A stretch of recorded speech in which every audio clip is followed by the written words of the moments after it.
शुभम सर्वांना।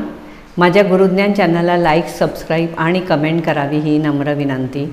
प्रेमालय अंतर्गत माझे गुरु महायोगी प्रेम सकाळच्या सत्रात आमच्या सर्व शिष्यांसाठी गुरुकुल सेशनमध्ये ज्योतिषशास्त्राची माहिती देत आहेत। त्यातीलच आपण थोडक्यात माहिती बघूया। ध्यान साधना। भाग्य हे कर्मामुळेच तयार होत असते।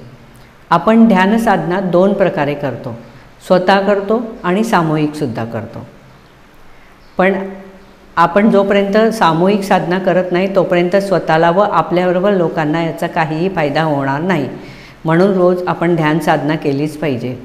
सामूहिकमध्ये आपण काही लोक मिळून साधना करत असतो। सामूहिक साधना केल्यामुळे भौतिक, आध्यात्मिक, मानसिक, शारीरिक, भावनिक इत्यादी सर्व स्तरांवर सकारात्मक परिवर्तन होतो आणि आपल्या स्वतःमध्ये ईश्वरी चैतन्य शक्ती निर्माण होते। तसेच आपली मनस्थिती, भावस्थिती, बुद्धिस्थिती बदलते।